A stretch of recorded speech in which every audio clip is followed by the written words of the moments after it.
Bismillahirrahmanirrahim. Alhamdulillahirrabbilalamin. Wassalatu wassalamu ala isyrafil anbiya wal mursalin Sayyidina Muhammadin wa ala alihi wa sahbihi ajma'in. Assalamualaikum warahmatullahi wabarakatuh. Waalaikumsalam warahmatullahi wabarakatuh. Alhamdulillah, pada malam hari ini kita kembali bertemu dalam syarahan lanjutan Ma'rifatullah. Malam ini kita akan berbicara lebih lanjut tentang yang mahalus. Yang akan kita bicarakan nanti bukan hanya mahalus semata-mata, tetapi di situ bagaimana kita akan melihat rahasia, ya, dan bagaimana rahasia di dalam rahasia. Nah, ini yang kita lihat nanti, ya, sehingga hasilnya nanti insya Allah menjadi bekal bagi kita untuk masuk ke alam sakinah. Nah, ini yang akan kita pelajari malam ini insya Allah. Marilah kita lihat sebentar, ya. Ini saya mulai dari ada orang yang bertanya kepada saya, ya. Pak Yus mengajar apa? Mengajar tarekat atau mengajar tasawuf? Ya, saya bilang saya tidak mengajar tarekat, saya hanya mengajarkan ilmu ketuhanan saja. Bisa nggak saya belajar, katanya? Karena hati saya ini galau sekali ini. Ya, itu pertanyaannya seperti itu, ya. Maka saya bilang boleh, nggak ada masalah, ya. Maka akan saya mulai kenapa hati orang itu bisa galau. Nah, ini yang ini, ya. Inilah yang disebut dengan semasa masih buta. Ini orang yang masih buta sehingga tidak melihat kebenaran di sebalik segala sesuatu. Dan inti dari kebutaan itu adalah hanya seperti ini aja digambarkan dalam dalam satu slide saja, yaitu manakala seseorang itu, ya, di dalam kehidupannya seringkali atau tidak bisa berhenti dari berbuat dosa dan maksiat. Itu saja yang pertama dulu. Nah, hal ini akan membuat minda, ya, atau hati rohaninya ini akan menjadi berbintik-bintik hitam, ya. Ini yang pertama, ya. Kalau sudah berbintik hitam, maka di situ mulai bermasalah kemanusiaan kita muncul. Yang kedua apa? Yaitu orang yang mindanya ini berisi dengan apa? Kemegahan dunia. Ya, yang tadi dosa dan maksiat ditambah lagi dengan kemegahan dunia. Apa itu kemegahan dunia? Yaitu tentang hartanya, tentang keturunannya, tentang keluarga dan sebagainya. Nah, dua hal ini akan mempengaruhi roh yang ada di dalam dada kita. Akan mempengaruhi dia, ya. Maka roh akan terpengaruh dengan badai rasa yang tidak bisa kita ingin mencoba menghilangkan rasa tersebut. Kita bingung, ini kenapa hati saya menjadi berdebar-debar atau merasakan hal-hal yang tidak sebenarnya saya ingin keluar dari sana, tetapi tidak bisa. Apa dia? Nah, ini dia, ya. Ada rasa apatis, ada rasa sedih, ada rasa takut, ada rasa ambisi, ada rasa marah, ada rasa sombong. Ini yang muncul, ya. Ingin saya mempertahankan apa yang saya miliki, ya. Inilah yang akan muncul dia, ya. Yang tadinya pemikiran-pemikiran yang ada di dalam minda kita, apakah kemegahan dunia atau dosa dan maksiat, itu akan mempengaruhi rasa yang ada di dalam dada kita yang bersama dengan roh, ya. Maka kita ingin merubah ini menjadi apa? Merubah menjadi penuh semangat, bisa menerima damai dan pencerahan, ya. Kita ingin, ini cita-cita, tetapi kebanyakan hanya kembali kepada apatis, sedih atau takut. Takut yang berkepanjangan akan mempengaruhi hormon-hormon yang berpengaruh terhadap rasa takut kita, ya, yang membuat perasaan kita takutnya yang tidak apa-apa, takut semua gitu. Takut kepada takut, kata guru kita Ustadz Hussein dulu, ya. Ini dia. ya. Nah, bolak-balik. Nah, kalau kita gambarkan, di sini ada dua tempat, ya, di mana iblis itu akan menggoda. Yang pertama di dalam kepala kita, yaitu tentang apa tadi? Tentang dosa, kita ingin selalu berbuat dosa dan maksiat, dan tentang kemewahan dunia. Ini yang membuat badai rasa kita yang tidak bisa kita hindarkan. Kita ingin keluar tapi tidak bisa. Dan disinilah rongga-rongga tempat iblis menggoda kita, atau tempat iblis mengganggu kita. Ya, nah orang ingin keluar, tapi ini sudah ditetapkan oleh Allah di dalam Al-Quran, maka iblis diberi kesempatan untuk mendatangi orang-orang yang dipenuhi mindanya dengan dosa dan maksiat dan juga kemegahan dunia itu, dari muka mereka, dari belakang, dari kanan, dari kiri, dari semuanya didatangkan dari sini, sehingga tentu saja badai rasanya ini tidak berhenti. Ya, maka yang muncul apa? Semuanya meledak menjadi emosi dan muncul di dalam wajah muka kita dan tindakan kita. Ya. Nah, ini yang kita pelajari di marifat level 1 dan level 2, bagaimana kita keluar dari sini. Nah, tatkala kita sudah tahu, nah ini sudah tahu kita, level 1 dan level 2 sudah kita pelajari. Maka kita sudah tahu dan melihat, itu disebut dengan mukasyafah, kita sudah marifat. Apa ciri-cirinya? Nah, kita sudah tahu bahwa ada, ya, maha halus, ya, lubang yang tidak tembus. Nah, disitulah semuanya itu berada, terjadi. Ya, semuanya terjadi, yaitu di dalam Lauhul Mahfuz yang sekecil ini saja tempat kita berada sebenarnya. Ya, nah, dengan mengetahui itu, maka kita nanti bisa bagaimana kejadian ini terjadi, dan semuanya itu adalah berada di dalam yang maha halus. Nah, disitulah kita akan tahu nanti rahasia di dalam rahasia. Ya, nah ini kita pelajari hanya di dalam yang maha halus saja. Ibarat kita melihat sebuah butir kelapa, ya. Butir kelapa, di situ ada batok kelapa, ya, atau tempurungnya, ada dagingnya di sini dan ada airnya.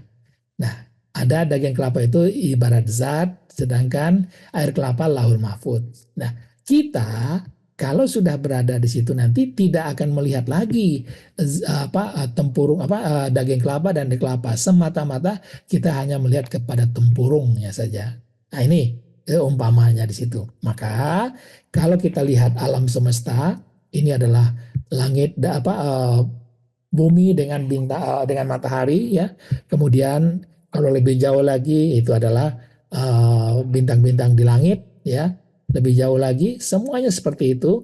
Maka inilah yang disebut dengan angkasa, bumi dan angkasa yang ada di alam semesta ini sampai di sini, ya. Tetapi kita umat Islam alhamdulillah diberitahu bukan hanya sampai di sini saja, tapi kita diberitahu bahwa di atas semua ini masih ada yang disebut dengan langit atau kursi. Langit pertama sampai 7, kemudian di atasnya lagi ada Sidratul Muntaha, ada air, arash, dan tirai nur. Nah, kita sampai di sini, ya. Dan inilah yang disebut dengan semua ciptaan mumkinul wujud, ya. Dan di dalam ilmu marifatullah level 1 dan 2, kejadian ini berasal dari mana? Kita sudah tahu, dia berasal dari Lauhul Mahfuz, ini berasal dari zat. Zat berasal dari yang maha halus. Nah, ini yang disebut dengan ma'rifat. Kalau kita lihat, ya, yang tadinya kita tempurung kelapa ini kita ibaratkan dengan yang maha halus. Ya, karena Allah juga mengajarkan kita dengan perumpamaan-perumpamaan. Jadi ada Lauhul Mahfuz, zat dan maha halus, kemudian itu tidak kita perhatikan lagi. Ya, begitu juga dengan daging kelapa dan air kelapa tidak kita perhatikan lagi. Maka kita nafikan, kita musnahkan, kita tiadakan. Dan inilah yang membuat kita hanya berbicara tentang apa? Hanya berbicara yang halus, dan nanti kita akan berbicara dengan yang maha besar dan tentang Allah Subhanahu wa Ta'ala. Nah, barulah kita bisa berbicara tentang bagaimana yang maha halus. Bagaimana interaksi yang maha halus dengan yang maha besar. Nah, maha halus dengan yang maha besar ini, itulah Allah Subhanahu wa Ta'ala. Nah, ini dia. Ya. Lalu, bagaimana kita memanfaatkan ilmu tentang yang maha halus ini? Itu berguna untuk apa? Tatkala kita sedang menapaki alam sakinah. Apa maksudnya? Mari kita lihat. Kita sudah belajar level 1, level 2, level 3. Ini sudah kita lewati semua. Sudah kita lewati semua tentang bagaimana, tentang sifat-sifat Allah, tentang afal Allah. Semuanya sudah kita lewati dan kita alhamdulillah sudah bisa menjawab segala pertanyaan yang berkenaan dengan pertanyaan-pertanyaan free thinker, seorang agnostik ya. Semua pertanyaan insya Allah kita bisa sudah jawab melalui level 1 dan level 2 ini. Dan setelah kita paham itu, kita tinggalkan. Karena kita akan berbicara tentang apa? Tentang yang maha halus, tentang yang maha besar, dan juga tentang Allah Subhanahu wa Ta'ala. Ya, nah inilah yang membawa kita menjadi siap untuk masuk ke alam sakinah di level 3 ini. Oleh sebab itu, kalau kita masih berada di level yang masih buta tadi, kita ingin masuk ke alam sakinah, ya nggak bisa. Nggak bisa, Pak. Ya, kecuali kita orang yang dipilih betul-betul oleh Allah untuk dimasukkan ke sana. Karena untuk masuk ke alam sakinah itu ada 4 cara ya, langsung ditarik oleh Allah. Nah, tadi orang yang buta tadi tiba-tiba ditarik, bisa ya. Setelah itu ada yang dibawa oleh Rasulullah secara rohani ya. Kemudian dibimbing oleh Arif Billah. Maka selagi Arif Billah masih ada, dan ini adalah guru kita Ustaz Husain bin Abdul Latif, dekatilah. Jangan cari bicaranya Arif Billah ini untuk kita. Lalu beliau ajarkan kita nanti ya untuk masuk sendiri melalui zikrullah. Nah, kita akan fokus kepada yang keempat ini nanti ya. Kita akan fokus di sana. Lalu kita lihat bagaimana ma'rifatullah level 3 ya, level 3. Untuk masuk ke level 3 ini kita nggak perlu untuk melakukan khalwat atau uzlah yang mengasingkan diri, masuk ke hutan-hutan. Untuk apa? Untuk riyadhah dengan pelatihan-pelatihan spiritual yang sangat berat. Kita tidak perlu untuk itu. Kita hanya perlu apa? Kita hanya perlu ya dengan ilmu. Yaitu apa? Dengan melihat tiap-tiap sesuatu atau sifat dan hakikat pasti binasa, melainkan wajahnya yang maha halus, ma'rifat. Ayatnya ada ya. Ini ayatnya ada. Ya. Kullu syai'in halikun illa wajhah. Semua tiap-tiap sesuatu tadi disebut dengan sifat hakikat ya, itu binasa kecuali wajah Allah, illa wajah ya. Itu. Kemudian semua yang ada di Ar-Rahman yang dikatakan Bismillahirrahmanirrahim, kullu man 'alaiha fan wa yabqa wajhu rabbika dzul jalali wal ikram. Semua yang ada itu sifat hakikat akan binasa dan tetap kekal wajah Tuhanmu yang mempunyai kebesaran dan kemuliaan. Inilah ma'rifat ya. Maka dari kepahaman kita tadi ya, mulai dari ada bumi dan angkasa sampai kepada tirai nur, kita nafikan saja. Kita nafikan.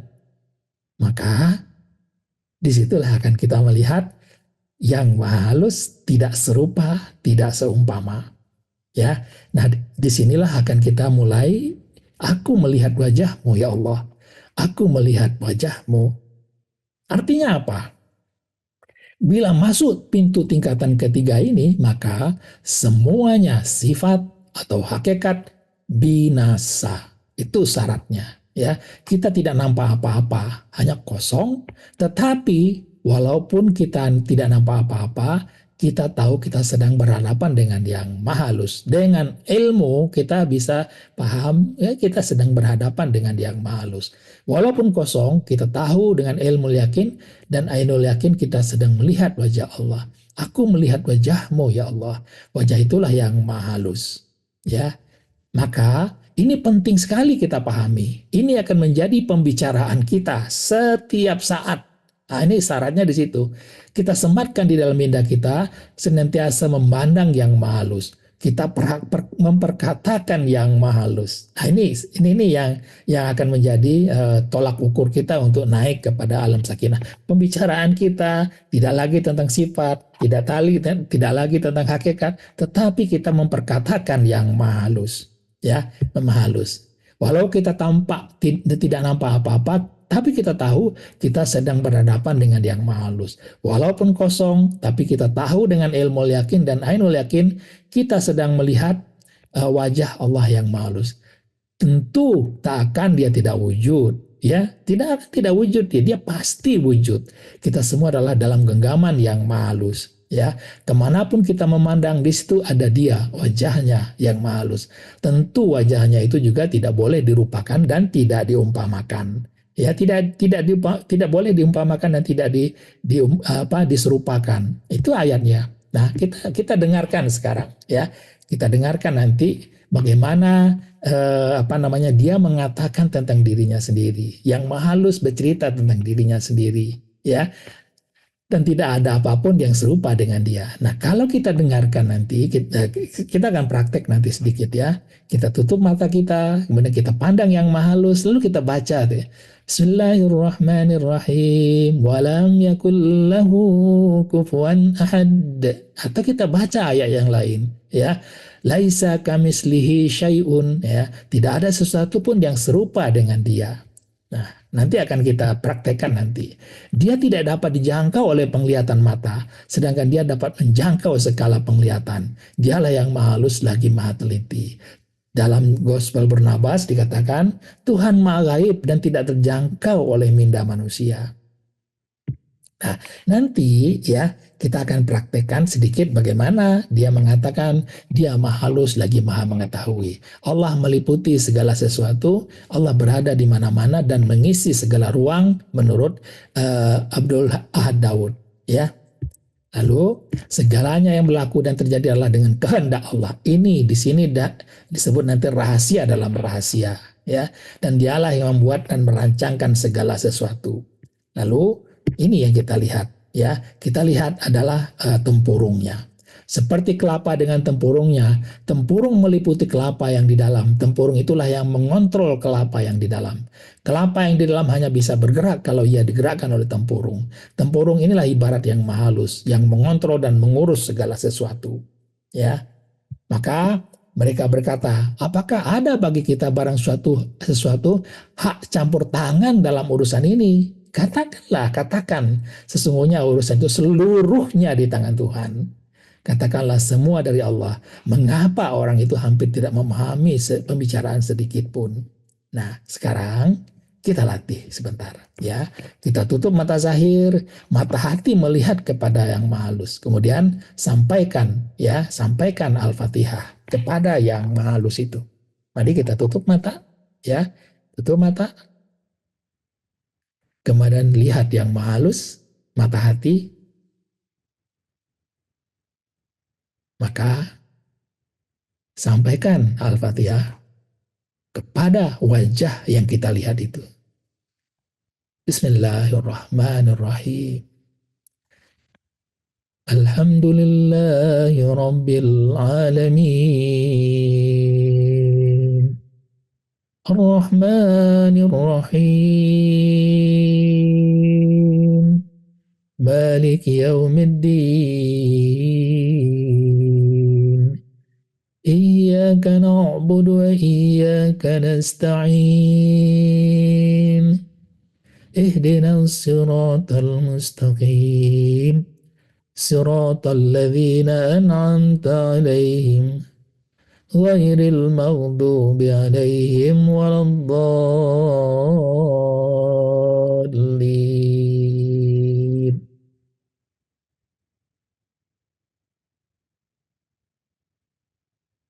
Begitulah kita kalau ingin berbicara dengan wajahnya yang maha halus itu. Kita sampaikan apa yang kita sampaikan perasaan kita sampaikan ucapan-ucapan kita. Inilah yang kita latih setiap hari. Dilatih setiap hari dalam mana? Di dalam sholat dan di dalam membaca Al-Quran. Karena saat kita membaca Al-Quran, Ada yang kita membaca kepada dia, ada yang nanti dia membacakan kepada kita. Ya, di sinilah nanti akan terlihat nanti ada think tank, ada sebuah aksi dan reaksi antara kita dengan Allah yang sedang kita pandang di depan kita, ya, yang mahalus yang di depan kita. Lalu mari kita lihat bagaimana melihat rahasia di dalam rahasia. Nah, kalau di dalam level 1 dan 2, rahasia dalam rahasia itu adalah rahasia adalah hakikat atau zat, sedangkan rahasia dalam rahasia adalah ma'rifat. Ini dulu yang sudah pernah kita pelajari. Tetapi di dalam level 3, rahasia dalam rahasia itu berkenaan dengan yang maha halus. Rahasianya apa? Rahasianya adalah dia yang mengurus. Rahasia dalam rahasia apa? Dia yang bersandiwara. Nah, ini rahasia dalam rahasia yang sangat kita butuhkan nanti, ya, bagaimana kita membaca Al-Quran, bagaimana kita membaca kehidupan yang ada di depan kita. Ya, mari kita lihat bagaimana kisah Nabi Adam dan Iblis. Ini akan kita cukup lengkap di sini. Nanti ada cerita-cerita yang lain, itu hanya sekilas saja. Bagaimana dengan untuk mendengarkan ini, kembali kita tutup mata, ya, kita tutup mata, kita lihat yang maha halus, maka dengarkan dia berkata, ya, maha halus akan berkata, dan ketika kami berfirman kepada malaikat, sujudlah kamu kepada Adam. Ini yang maha halus, ya, yang maha halus berkata, ya, sujudlah kamu kepada Adam. Lalu apa yang terjadi? Kamu lihat, kata Allah di situ, maka sujudlah mereka kecuali iblis. Dia adalah golongan dari golongan jin. Maka dia mendurhakai perintah Tuhannya. Dan kami telah menciptakan jin sebelum Adam dari api yang sangat panas. Nah, usai aksi penganiayaan Dr. Koas di Palembang viral di media sosial, pelaku menyerahkan diri ke Polda Sumatera. Siapa ya? Oke, ya. Ya, kami ini maha halus sedang berdialog, ya, dia dengan yang maha halus juga, ya. Allah berfirman, turunlah engkau, artinya apa? Yang maha halus turunlah engkau dari surga ini. Kepada siapa? Kepada iblis yang tidak mau sujud kepada Adam. Karena tidak patut engkau berlaku sombong di dalamnya. Oleh sebab itu keluarlah, sesungguhnya engkau dari golongan yang hina. Kita selesaikan dulu membaca ayat ini. Nanti akan kita lihat bagaimana rahasia dan rahasia dalam rahasia. Maka setelah itu, maka syaitan menggelincirkan mereka berdua dari surga itu dan menyebabkan mereka dikeluarkan dari nikmat yang mereka telah berada di dalamnya. Kami berfirman, turunlah kamu, ya, turunlah kamu. Sebagian dari kamu menjadi musuh kepada sebagian yang lain, dan kamu semua disediakan tempat di kediaman bumi serta mendapatkan kesenangan hingga suatu masa nanti. Nah, ini adalah setelah juga Adam dan Hawa memakan buah terlarang. Ya, maka Nabi Musa berkata, menanyakan kepada Adam, oh, kalau kamu tidak dulu, wahai Adam, kalau kamu dulu tidak memakan buah terlarang itu, tentu kita masih ada di sorga. Maka Nabi Adam berkata, Musa, Allah telah memilihmu dengan kalamnya dan menulis Taurat untukmu dengan tangannya. Maka apakah engkau menyalahi aku atas perkara yang telah ditakdirkan Allah kepadaku 40 tahun sebelum aku diciptakan? Nanti akan kita lihat rahasia dalam rahasia ini. Ya, ini adalah kita mendengarkan yang maha halus sedang berdialog. Ya, nah maka yang maha halus mengatakan, dia telah mengajarkan Nabi Adam. Ya, siapa dia? Yang maha halus juga yang mengajarkan Nabi Adam akan segala nama benda-benda dan gunanya. Kemudian ditunjukkannya kepada malaikat, lalu dia berfirman, terangkanlah kepadaku nama benda-benda ini semuanya, jika kamu golongan yang benar. Ya, maka Allah berfirman, ya, wahai Adam, terangkanlah nama benda itu semua kepada mereka. Maka setelah Nabi Adam menerangkan nama benda-benda itu kepada mereka, lihat Maha Halus sedang berbicara. Allah berfirman, bukankah aku telah katakan kepada kamu bahwasanya aku mengetahui segala rahasia langit dan bumi, dan aku mengetahui apa yang kamu nyatakan dan apa yang kamu sembunyikan. Nah, lalu dikatakan yang halus juga mengatakan, ya kamu lihat, bacalah dengan menyebut nama Tuhanmu. Nah, disitulah yang halus juga akan mengajarkan membaca, belajar, Iqra, ya, yang menciptakan. Dia telah menciptakan manusia dari segumpal darah. Bacalah, dan Tuhanmu lah yang pemurah, yang mengajar manusia dengan perantaraan kalam. Dia mengajarkan kepada manusia apa yang tidak diketahuinya. Nah, lalu setelah itu apa? Yang halus juga, Allah juga mengatakan kembali, setelah itu ya nanti suatu saat perangilah mereka. Siapa yang akan diperangi? Ya iblis dan setan dan konco-konconya yang ada di angkasa lepas itu. Supaya apa? Supaya jangan ada fitnah lagi. Supaya agama itu semata-mata untuk Allah. Jika mereka berhenti, maka sesungguhnya Allah mau melihat apa yang mereka kerjakan. Perangilah mereka sehingga tidak ada fitnah lagi, dan sehingga kata anak itu hanya semata-mata untuk Allah. Jika mereka berhenti dari memusuhi kamu, maka tidak ada permusuhan lagi kecuali terhadap orang-orang yang zalim. Nah, mari kita lihat rumusannya bagaimana. Rumusan rahasia dalam rahasia. Yang pertama akan kita lihat cantiknya pengurusan yang halus, yaitu rahasia. Bagaimana pengurusannya? Pertama, bumi sudah ada, ya. Bumi sudah ada diciptakan, sudah selesai diciptakan. Tinggal penghuninya belum. Ya, penghuninya mungkin sebelum manusia ada penghuni yang lain, itu biarkan saja ya. Tetapi Adam diciptakan untuk menghuni bumi ini. Maka Allah membuatkan sebab ya, agar Adam dan alaihissalam dan Hawa bisa turun ke bumi untuk berkembang biak dan kelak menjadi khalifah di bumi angkasa lepas. Jadi Allah membuatkan sendiri sebabnya. Ya, sebabnya apa? Ya, pertama Allah suruh iblis bersujud. Diurus bagaimana iblis atau malaikat sujud kepada Adam. Iblis yang saat itu sudah menjadi, walaupun dia dari golongan jin, dia sudah diangkat menjadi golongan malaikat juga. Iblis tidak bersujud, ya. Iblis dikeluarkan dari taman surga. Lihat pengurusannya, ya. Iblis bisa menggoda Adam dan Hawa setelah itu, sehingga keduanya juga keluar dari taman surga. Adam dan Hawa pasti memakan buah terlarang, ya, karena memang itu sudah ditetapkan 40 tahun sebelum Adam diciptakan. Adam dan Hawa pasti turun ke bumi. Bani Adam diberikan fasilitas belajar dan kemampuan untuk belajar atas apa-apa yang tadinya belum diketahuinya. Itulah Iqra. Ya, kita semua dari zaman Adam dan Hawa dulu sampai nanti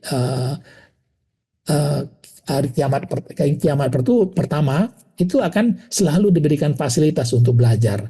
Rahasia langit dan bumi dibukakan sesuai dengan waktu dan kebutuhan zamannya. Karena kelak manusia memang akan menjadi rahmat bagi semesta alam. Manusia akan menaklukkan angkasa lepas dan memakmurkan bumi-bumi yang ada di angkasa lepas. Bagaimana lagi pengaturannya? Selain dari Bani Adam tidak diberikan fasilitas belajar ini dan kemampuan belajar seperti yang diberikan kepada Nabi Adam. Nah, manusia pengaturannya yang lain bagaimana? Manusia akan naik dan menguasai bumi di angkasa lepas. Untuk apa? Untuk memerangi iblis dan kroninya serta mengajak mereka kembali menyembah Allah. Ini tugasan yang sebenarnya. Sehingga nanti setelah iblis dan kroninya kembali beriman kepada Allah, maka barulah ayat Allah yang mengatakan bahwa Allah tidak akan menciptakan jin dan manusia kecuali untuk menyembah dan beribadah kepadanya. Barulah ayat ini bisa bermakna. Kenapa? Karena jin dan setan-setan sudah kembali diajak oleh manusia untuk beriman kepada Allah. Setelah itu tidak akan ada fitnah lagi terhadap Allah. Benarlah Allah lebih tahu atas apa yang tidak diketahui oleh manusia dan malaikat dan iblis. Sampai terjadi nanti kiamat pertama. Nah, bagaimana rahasia dalam rahasia? Ini rahasia tadi, bagaimana pengaturannya, cantiknya pengaturan Allah. Bagaimana kita lihat? Semua adalah sandiwaranya, adalah main-mainnya. Inilah rahasia dalam rahasia. Apa artinya? Yang maha halus bersandiwara. Sutradara adalah yang maha halus. Langit dan bumi adalah maha halus sedang bersandiwara. Malaikat adalah makhluk sedang bersandiwara. Jin, iblis, syaitan, dan kroninya adalah makhluk sedang bersandiwara. Adam, Hawa, Bani Adam, semuanya adalah makhluk yang sedang bersandiwara. Semua kejadian dan peristiwa adalah makhluk bersandiwara. Yang jahat dan yang baik adalah makhluk bersandiwara. Ruang dan waktu adalah makhluk yang bersandiwara. Nah, mari kita lihat sedikit ya bagaimana sandiwaranya berjalan. Nah, kisah Habil dan Qabil. Di sini ada rahasia dalam rahasia. Ya, maka bacakanlah dan bacakanlah wahai Muhammad kepada mereka kisah mengenai dua anak Adam yaitu Habil dan Qabil yang berlaku dan dengan sebenarnya, yaitu ketika mereka berdua mempersembahkan satu persembahan korban untuk mendampingkan diri kepada Allah. Lalu diterima korban salah seorang di antaranya yaitu Habil dan tidak diterima korban dari yang lain Qabil. Berkata Qabil, sesungguhnya aku akan membunuhmu. Nah, lihat ya, lihat. Qabil berkata, aku akan membunuhmu. Ya, Habil menjawab, sesungguhnya Allah menerima korban orang yang bertakwa. Lalu apa yang dikatakan oleh Habil ya, oleh Habil ya, sesungguhnya jika engkau menggerakkan tanganmu Qabil kepadaku Habil untuk membunuhku, maka Habil berkata, aku tidak akan menggerakkan tanganku kepadamu untuk membunuhmu. Sesungguhnya aku takut kepada Allah Tuhan sekalian alam. Kenapa? Habil sudah tahu, sudah melihat. Ya, sudah melihat rahasia, sudah melihat juga rahasia dalam rahasia bahwa Qabil ya berlaku seperti itu karena memang sudah ditetapkan, diatur oleh Allah seperti itu. Ya, dan Habil membunuh itu sebenarnya adalah sandiwara yang halus. Nah, begitu juga bagaimana burung gagak menggali ya menggali tanah untuk menguburkan burung gagak yang lain ya, seakan-akan inilah contoh bagaimana menguburkan mayat ya. Nah, kalau kita lihat ya cantiknya pengurusan yang mahalus atau rahasia, mahalus mengurus nilai-nilai moral, etika, pengendalian emosi, iri hati dan amarah. Ya, mahalus mengurus tentang pentingnya ketakwaan, penyesalan dan konsekuensi dari tindakan buruk. Mahalus mengurus penyelenggaraan jenazah. Nah, semua itu adalah sandiwaranya. Ini adalah rahasia dalam rahasia. Yang mahalus bersandiwara, sutradara yang mahalus. Habil adalah mahalus yang bersandiwara. Qabil adalah mahalus bersandiwara. Kurban yang diterima atau tidak terima adalah mahalus yang bersandiwara. Burung gagak adalah mahalus yang bersandiwara. Yang membunuh adalah mahalus yang bersandiwara. Yang dibunuh adalah mahalus yang bersandiwara. Kuburan dan yang dikubur adalah mahalus yang bersandiwara. Nah, ini adalah bagaimana kita membaca semua kejadian ini dalam kerangka rahasia dalam rahasia untuk mempertajam kita kepada pemahaman kita tentang yang mahalus. Maka semua bisa kita lihat bagaimana kisah Nabi Ibrahim ya. Bagaimana kisah Nabi Ibrahim ya akan dibakar ya. Bagaimana Nabi Ibrahim akan membunuh atau menyembelih anaknya. Nah, itu semua bisa kita lihat sebagai apa? Sebagai mahalus yang mengaturnya dan mahalus yang sedang bersandiwara. Dia yang mengurus api agar dingin. Dia yang mengurus Ibrahim dilemparkan ke dalam api yang menyala. Dia yang mengurus prosesi Ibrahim harus menyembelih Ismail. Dia yang mengurus Ismail diganti dengan domba yang disembelih untuk disembelih. Rahasia dalam rahasianya apa? Ibrahim dilemparkan ke api adalah mahalus bersandiwara. Yang melemparkan Ibrahim ke api adalah mahalus bersandiwara. Api menjadi dingin adalah mahalus yang bersandiwara. Ibrahim bermimpi adalah mahalus bersandiwara. Ismail rela disembelih adalah mahalus bersandiwara. Domba yang disembelih adalah mahalus yang bersandiwara. Ya, begitu kita melihatnya sekarang. Ya, kita hanya membicarakan yang mahalus ya. Bagaimana yang mahalus mengurusnya, bagaimana rahasia atau bersandiwara yang mahalus itu bersandiwara. Semuanya bisa kita lihat. Bagaimana kisah Nabi Nuh, ya. Nabi Nuh yang membuat perahu, ya, di mana di atas gunung, ya. Bagaimana di atas gunung dibuat perahu, padahal air belum sampai ke sana. Tetapi disitulah dia yang mengurus, ya. Bagaimana mengurus perahu di atas bukit, bagaimana orang-orang yang mencemoohkan dia, ya, bagaimana nanti terjadi banjir, ya, bagaimana bagaimana anak Nabi Nuh tidak mau naik, itu semua adalah rahasia dalam rahasia yang halus, ya. Begitu juga kisah Nabi Musa, bagaimana Nabi Musa membelah laut, ya, kita lihat di sini, ya, bagaimana bisa terbelah laut tersebut, rahasia dalam rahasia, Allah yang mengatur semua. Di dalam lautan ada yang halus, di dalam tongkat Nabi Musa ada yang halus semua, ya, sehingga halus bersandiwara membuat laut itu terbelah, ya. Bagaimana dengan konflik Israel dan Palestina? Sama, ya, sama semua, ya. Bagaimana ada yang mati, ada yang terbunuh, ada yang kehancuran dan sebagainya. Ini tidak terlepas dari apa? Tidak terlepas dari pengaturan yang mahalus dan yang mahalus yang bersandiwara. Ya, yang terbunuh, yang dibunuh adalah yang mahalus bersandiwara.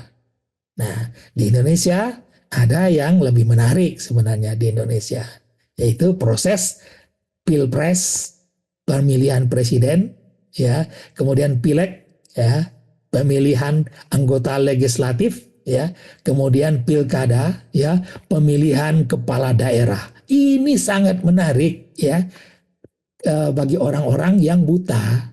Tetapi bagi orang-orang yang sudah melihat, yang sudah tahu rahasia dalam rahasia, mari kita lihat, ya, di tahun 2009 ini ada Pak Prabowo, ya, dia ikut jadi jadi calon presiden, ya.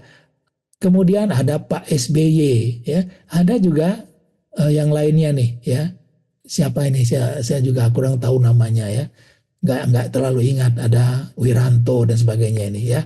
Tetapi kita lihat saat itu, ya, Prabowo kalah dengan SBY, ya. Lalu di 2014 Pak Prabowo muncul lagi, ya, dengan melawan siapa? Melawan Pak Jokowi dengan JK, ya.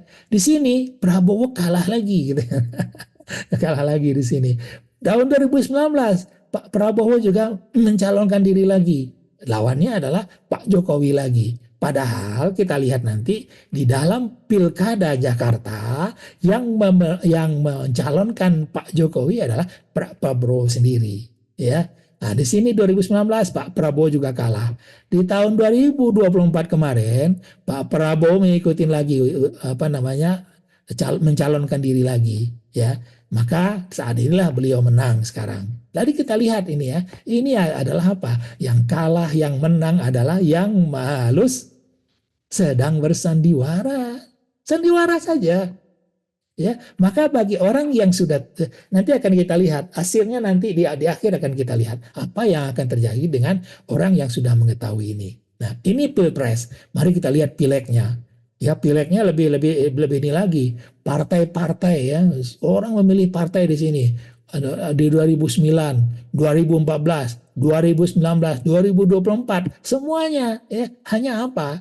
Hanya sandiwara yang mahalus. Yang mahalus yang mengatur semua ini, ya, yang terpilih menjadi anggota legislatif, mahalus sedang bersandiwara. Kemudian setelah terpilih, mereka membuat aturan-aturan. Aturannya itu juga kebanyakan apa? Akan menyengsarakan rakyat. Itu adalah apa? Itulah yang mahalus bersandiwara, ya. Di situ dia pileg, ya. Ada yang menyengsarakan rakyat, ada yang menguntungkan rakyat. Di situ adalah sandiwara semua, sandiwara yang mahalus. Lalu kita lihat pilkada DKI. Ini yang lebih menarik. Ini 2012. Ini adalah Pak Jokowi diantarkan oleh Pak Prabowo menjadi apa? Calon untuk gubernur Jakarta. Beliau yang mengantarkan ini, ya. Kemudian di 2017 terjadi lagi pemilihan lagi, Ya, lain lagi Pak Anies ada di situ. Ya, jadi kita lihat tadi di 2012 Pak Prabowo mengantarkan Pak Jokowi, tetapi di dalam Pilpres Pak Jokowi dengan Pak Prabowo sedang apa namanya berperang ya, berperang secara politik untuk menjadi presiden. Tidakkah itu menjadi sandiwara bagi orang yang tahu? Ya, tapi bagi orang yang tidak tahu menjadi pemikiran itu. Kenapa begitu? Kenapa itu? Gitu. Kenapa seperti itu? Enggak apa namanya?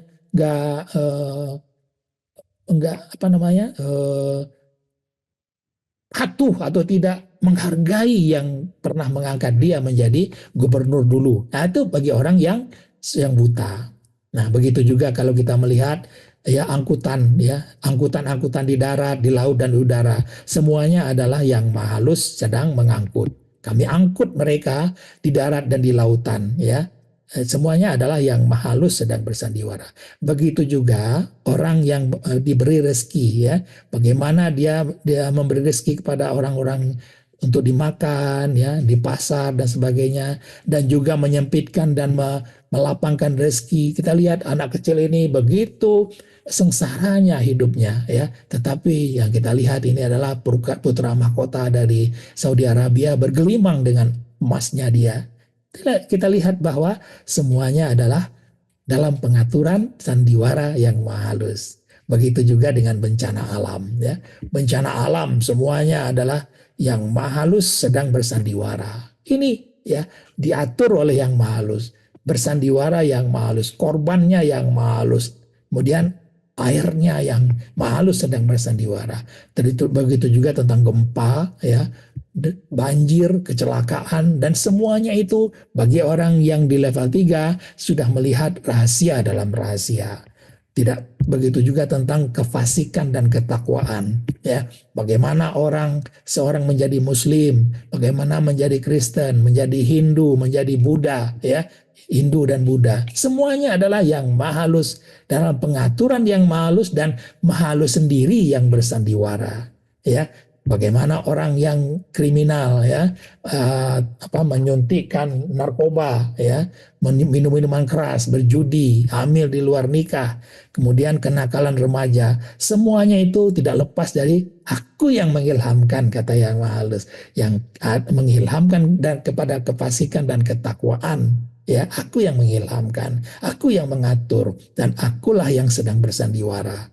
Ya, Allah menyesatkan siapa yang dikehendakinya dan memberikan petunjuk kepada siapa yang dikehendakinya. Nah, itu dia, ya. Begitu juga tentang kecacatan. Semuanya adalah dalam pengaturan yang Maha Halus. Ya, Maha Halus yang sedang bersandiwara, yang buta, yang cacat, ya, kemudian tidak ingat sesuatu, ya, kemudian dia orang di rumah sakit jiwa, ya, demensia dan sebagainya, orang yang buta, ya, orang yang tuli, kemudian orang yang cacat, semuanya tidak perlu kita pertanyakan. Kenapa? Sesungguhnya dia telah memikirkan. Siapa yang memikirkan? Itu orang yang bertanya, kenapa? Dan menetapkan ini seharusnya tidak seperti ini, ya. Bukankah dia orang baik dan sebagainya. Ini tidak boleh kita lakukan. Kenapa? Karena kita sudah tahu, kita sudah melihat rahasia dalam rahasia, ya.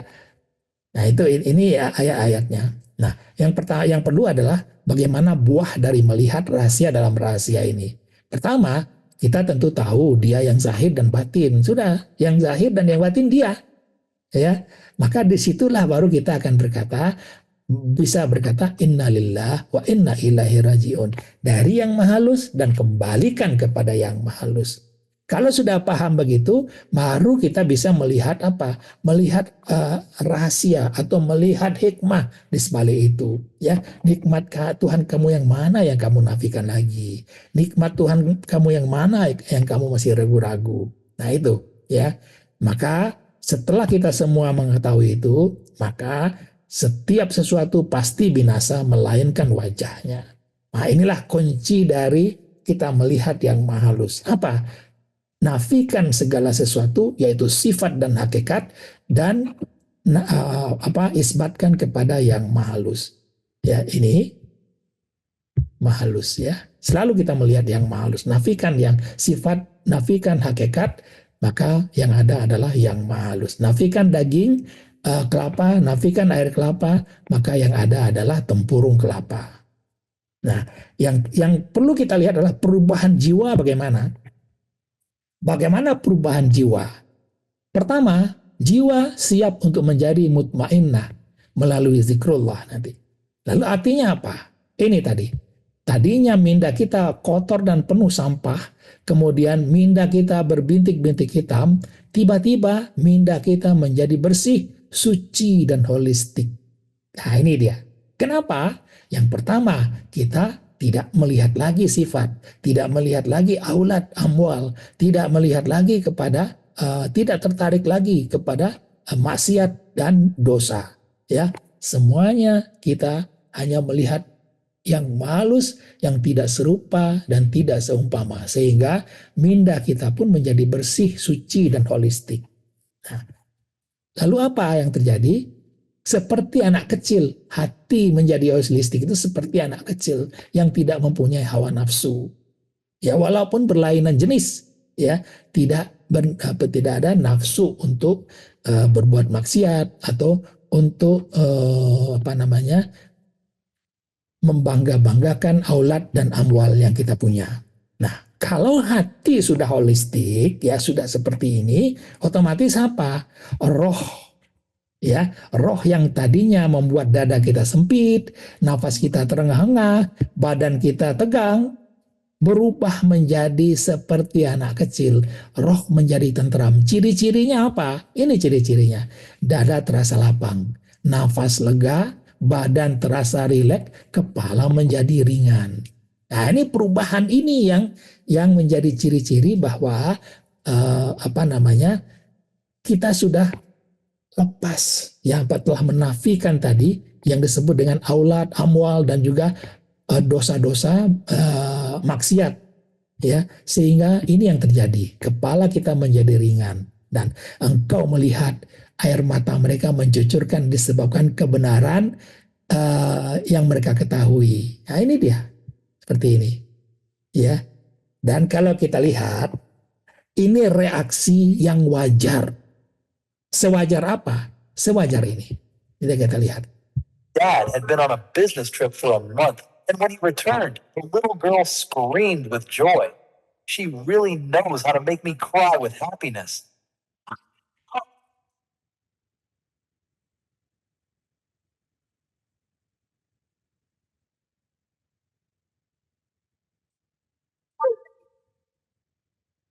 Been on a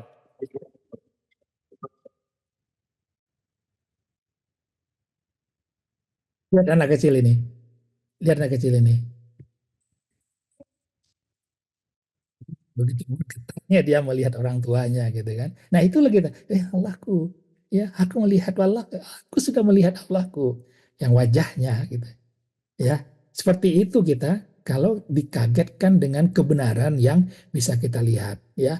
Maka setelah itu barulah kita bisa berbicara segala sesuatunya tentang Allah. Mulai dari yang maha halus, kemudian yang maha besar, bagaimana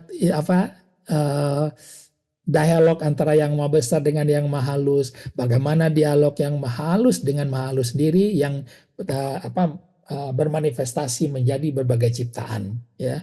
Jadi ciptaan pertama dengan ciptaan kedua, selagi dia berdialog, maka itulah dialog yang maha halus, ya. Dan bagaimana kalau Allah sendiri yang berbicara? Ya, itu nanti sampai ke sana.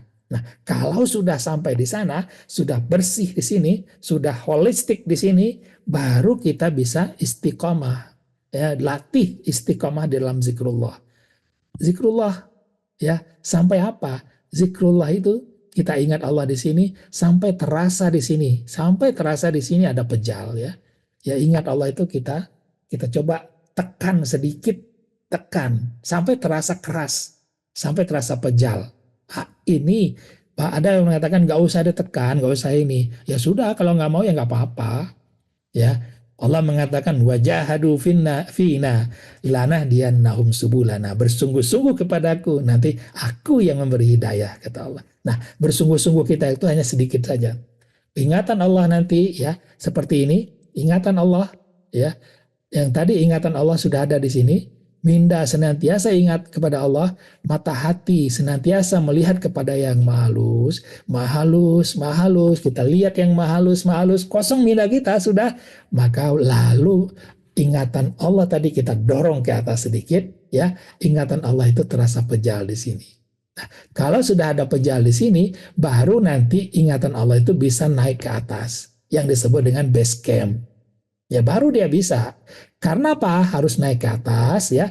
Karena kalau masih di bawah di sini nanti itu masih berada di dalam ruangan yang bisa diganggu oleh setan. Ya, kalau sudah seperti ini, maka kita seperti orang yang sedang bermain game ini, ya. Kita asik di situ ingat Allah gitu ya. Fokus kita ditarik ke sana nggak mau, ditarik nggak mau, ya. Nah, tetapi kita harus ingat, ya, kita harus ingat. Walaupun kita sudah ingat kepada Allah di sini, sudah holistik, sudah tenteram, ya, sudah tenteram. Walaupun kita sudah ingat di sini, tetapi selama ingatan itu masih ada di dalam rongga kepala, ya, dan ini tempat iblis menggoda. Seringkali masih, seringkali hilang timbul, sehingga banyak mengatakan kok susah ya ingat Allah secara kontinu, ya, secara istiqomah gitu, ya. Selalu seperti itu. Kenapa? Karena kita masih berada di dalam rongga tempat iblis menggoda ini di sini. Ya, nah satu-satunya cara adalah kalau diganggu maka kembali kita ingat kepada Allah saja. Nah, ini ciri-cirinya seperti itu. Lah setelah itu apa? Setelah kita bisa ingat Allah di dalam base camp tadi, siap sedia dimasukkan Allah ke dalam alam sakinah. Alam sakinah level 3 alam sakinah. Artinya apa? Mari kita lihat. Yang tadinya alam sakinah ada di atas ubun-ubun kita ini. Itulah alam sakinah. Dia tidak berada lagi di dalam kepala kita dan kalau dada sih udah nggak lagi kita, karena kita tadinya sudah ada di kepala, sekarang di atas kepala. Ya. Nah, disinilah iblis atau syaitan tidak bisa mengganggu lagi. Sesungguhnya syaitan tidak mempunyai sebarang pengaruh terhadap orang-orang yang beriman dan berserah bulat-bulat kepada Tuhannya. Nah, ini ya. Niat, bersih, kemudian ingatan Allah kita sudah ada di ubun-ubun, terasa pejal, lalu naik jiwa kita ke atas. Naik jiwa kita ke atas di alam sakinah, seperti kita berada di alam yang luas dan tidak ada apa-apa di situ. Ya, kalau digambarkan seperti ini, al-musyahadah, alam jiwa kita berada di dalam alam ini. Ya, kalau kita lihat keterangan di minggu lalu, alam sakinah itu, ya, di sini hanya ada apa? Hanya aku dan Allah. Hanya ada aku dan Allah atau yang maha halus. Ada jiwa, ya aku di situ. Maksudnya adalah minda dan roh ada di situ, ada jiwa. Ya, kemudian walau kita tahu kita tidak wujud, namun Allah menginginkan kita hidup macam biasa, menjadi hamba, ya, yang tidak syirik. Ya, hanya ada aku memandang wajah Allah, Allah memandang aku juga. Ini musyahadah. Hanya ada Allah di sini dan hanya yang maha halus di sini dengan aku sendiri. Maka aku menghadap, aku menyembah, dia memberitahu, dia memberi ilham dan sebagainya. Ya, lalu apa makna dari bulatan ini? Ini adalah kubah pelindung dari kejahatan syaitan dan iblis. Kita tidak mempunyai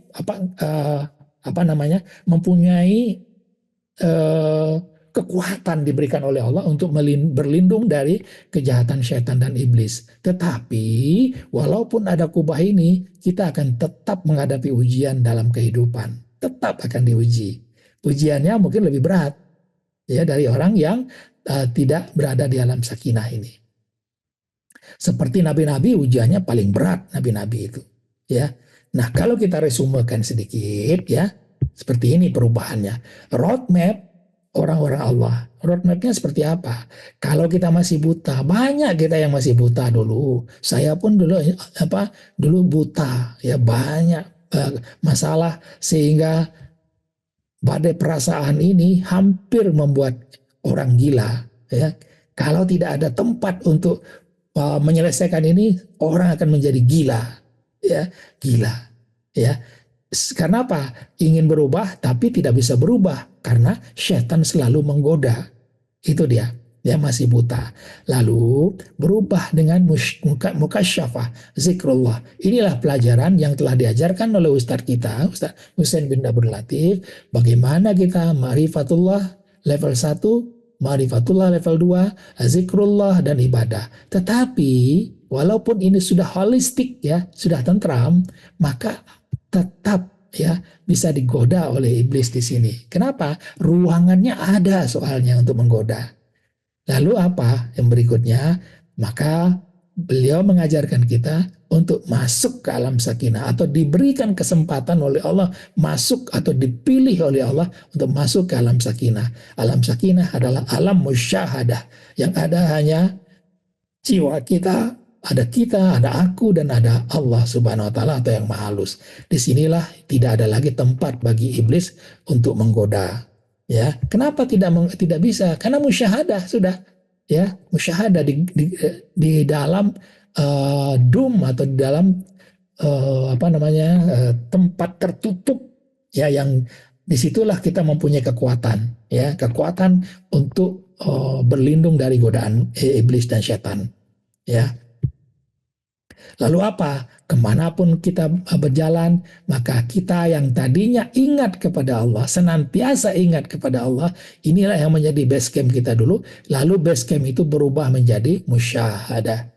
Ya, kita tidak susah-susah lagi mengingat, tetapi ya kita hanya bisa perlu melihat, aku melihatmu ya Allah, aku melihatmu, dan kita berjalan. Ya, dan anehnya adalah kalau sudah musyahadah seperti ini, ya, mau berjalan, mau apa-apa, mau berjalan, sholat, ya, mau tidur, musyahadahnya tidak hilang. Itu yang aneh di situ, ya, tidak hilang musyahadahnya. Kalau zikrullah dulu, zikrullahnya kadang-kadang hilang dia. Ya, hilang zikrullah kita, hilang ulang lagi. Maka orang mengatakan kok susah ya zikrullah gitu kan, yang secara permanen atau istiqomah gitu. Nah, lalu apa? Setelah seperti ini, orang yang sudah masuk ke dalam alam sakinah ini siap-siap menjadi orang yang aneh. Ya, apa itu orang aneh? Ini orang aneh, menjadi orang-orang aneh. Ya. Orang lain melihat sifat, orang lain melihat hakikat, tapi dia melihat yang maha halus. Melihat apa yang maha halus? Kalau orang yang tidak tahu, kita bicara kepada dia, kamu lihat apa? Saya melihat yang maha halus, gitu kan? Orang akan, ini orang gila apa gitu? Apa yang maha halus, yang maha halus? Seakan-akan kita menjadi orang aneh di hadapan orang-orang banyak. Ya, lalu apa? Banyak diam, ya, jahit aja. Kenapa? Kita lihat rahasia dalam rahasia, ya. Sebagai Pak Pandir, punya mata lihat, punya telinga dengar, punya mulut diam, tepuk-tepuklah tangan. Nah ini kita jadi orang seperti Pak Pandir gitu, menjadi orang aneh, ya. Melihat bagaimana pilpres, pileg dan pilkada berjalan, kita lihat, oh ya, kita hanya tertawa saja melihatnya gitu kan. Nah, situ. Kemudian seperti si Luncai, ya, melihat orang melihat orang sedang bertengkar, melihat ya kita ngelihat terus. Seakan-akan kita diam itu mengatakan ya bertengkarlah terus, ya. Saya tidak melihat kamu bertengkar. Yang saya lihat adalah rahasia dalam rahasia, ya. Lalu yang berikutnya apa? Ada masalah. Nah, ini selalu nih pertanyaan yang menarik untuk diajukan kepada orang lain. Ada masalah, ya. Relax brother, relax, ya. Enggak usah macam-macam, ya. Nah, ini lagi anehnya. Ibadah sunnah seperti dilakukan dengan ibadah wajib, ya. Apa salat tahajud, puasa, ya, puasa hari-hari, ya, baca Al-Qur'an dan sebagainya. Nah, ini adalah orang-orang yang aneh, siap-siap menjadi orang yang aneh. Dan Uwais Al-Qarni mengatakan ya, bahwa saya kira tidak ada seorang pun yang sudah mengenal Tuhannya akan merasa senang untuk bersenang-senang dengan yang lain selain Tuhan. Maka dia menjadi orang aneh. Inilah keanehan orang-orang yang sudah berada di alam sakinah ini. Maka dia akan seperti bersendiri, tapi bukan di hutan. seperti uzlah dan khalwat tadi, ya di jalan pun dia merasa orang sendiri, ya, merasa orang yang aneh dilihat sama orang. Kenapa? Dia kadang-kadang menangis, dia kadang-kadang tersenyum, ya, melihat apa? Melihat jamal atau jalalnya Allah yang sedang diperlihatkan kepadanya. Inilah keanehan-keanehan sehingga boleh jadi kita akan dijauhi orang-orang lain. Nggak ada masalah. Kenapa? Karena kita memang sedang menjadi orang aneh. Sampai kapan? Sampai diberikan tugasan oleh Allah Subhanahu wa taala. Toh, kalaupun sudah diberikan tugasan oleh Allah, alam sakinah itu masih bisa kita dapatkan, ya, keadaannya. Ya. Nah, demikianlah yang bisa saya sampaikan malam ini. Selesai tentang Allah yang ke-12. Ya, kita bercerita tentang yang Maha Halus dan kita bercerita tentang rahasia dalam rahasia, bagaimana yang Maha Halus mengatur dan bagaimana rahasia dalam rahasia, yaitu bagaimana yang Maha Halus bersandiwara dengan dirinya sendiri. Ya, sehingga menciptakan atau menjadikan orang-orang yang bisa melihat, ya, melihat sesuatunya berdasarkan rahasia dalam rahasia dan berpengaruh kepada kehidupannya sehari-hari. Itulah orang-orang Allah. Demikian Bang Bayu. Assalamualaikum warahmatullahi wabarakatuh.